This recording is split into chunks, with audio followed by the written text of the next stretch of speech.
கிறிஸ்துவுக்குள் பிரியமானவர்களே, வேதத்திலே நாம் வாசிக்கிறோம். நாகும் 1 அதிகாரம் 7 வசனத்திலே, கர்த்தர் நல்லவர், இக்கட்டு நாளிலே அரணான கோட்டை, தம்மை நம்புகிறவர்களை அறிந்திருக்கிறார் என்று கர்த்தருடைய வார்த்தை கூறுகிறது.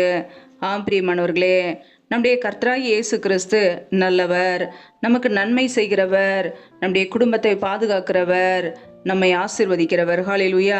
இக்கட்டு நாளிலே அவரே நமக்கு அரணான கோட்டையாய் இருக்கிறார்.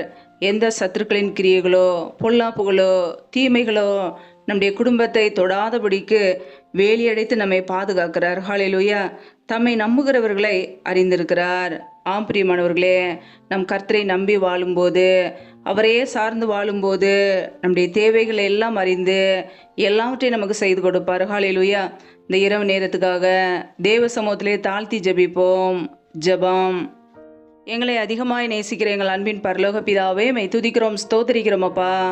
இந்த இரவு வேலைக்காக மை துதிக்கிறோம், ஸ்தோத்தரிக்கிறோம். ஒவ்வொரு நாளும் கண்ணின்மணி போல எங்களை பாதுகாத்து கிருபையோடு ஜீவனோடு வைத்திருக்கிறீரே, உமக்கு நன்றி அப்பா. உடைய சமூகத்திலே எங்களை அர்ப்பணிக்கிறோம். இப்பொழுது இணைந்திருக்கிற ஒவ்வொரு குடும்பங்களையும் உடைய கரங்களிலே தாழ்த்துகிறோம். கர்த்தர் தாமே ஆசீர்வதிப்பீராக. பிள்ளைகள் என்னென்ன தேவைகளுக்காக தேவ சமூகத்திலே ஜெபிக்கிறார்களோ எல்லாவற்றையும் நன்மையாய் மாற்றி கொடுங்கப்பா. உடைய கரங்களிலே அர்ப்பணிக்கிறோம். யாரெல்லாம் வேலை இல்லாமல் கஷ்டப்படுகிறார்களோ, பிள்ளைகள் படிப்புக்கேற்ற நல்ல வேலைகளை ஏற்படுத்தி கொடுங்க. எந்தெந்த குடும்பத்திலெல்லாம் பலவீனத்தோடு சோர்வோடு வியாதியோடு கஷ்டப்படுகிறார்களோ, கர்த்தர் அவர்களை தொட்டு சுகமாக்குவீராக. உடைய சுகமாக்கும் கரும் பிள்ளைகளை தொட்டு சுகமாக்கட்டும், விடுதலையாக்கட்டும். பலவீனத்திலே உடைய பலன் பரிபூரணமாய் விளங்கட்டும். ஆசீர்வதிங்கப்பா. எந்தெந்த குடும்பங்களிலெல்லாம் சமாதானம் இல்லாமல் நிம்மதி இல்லாமல் இருக்கிறார்களோ, கர்த்தர் தெய்வ சமாதானத்தை கொடுங்க. உடைய கரங்களில் அர்ப்பணிக்கிறோம். யாரெல்லாம் கடன் பிரச்சனையிலே கஷ்டப்படுகிறார்களோ அதிலிருந்து பிள்ளைகளுக்கு விடுதலை கொடுங்க.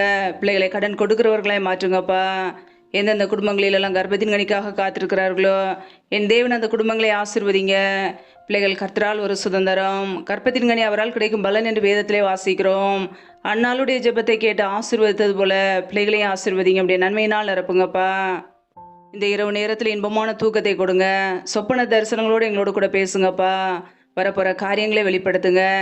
அதிகாலையில் எழுந்து தேவ சமூகத்திலே காத்திருக்க, உம்மை துதிக்க, அப்படி நாமத்தை உயர்த்த அர்ப்பணிக்கிறோம்.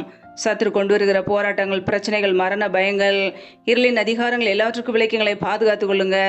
உடைய இரத்த கோட்டைகளை எங்களை அர்ப்பணிக்கிறோம். முற்றிலுமாக தாழ்த்தி ஜெபிக்கிறோம். ஏசு கிறிஸ்து மூலம் ஜெபிக்கிறோம், ஜீவனுள்ள நல்ல பிதாவே. ஆமேன்.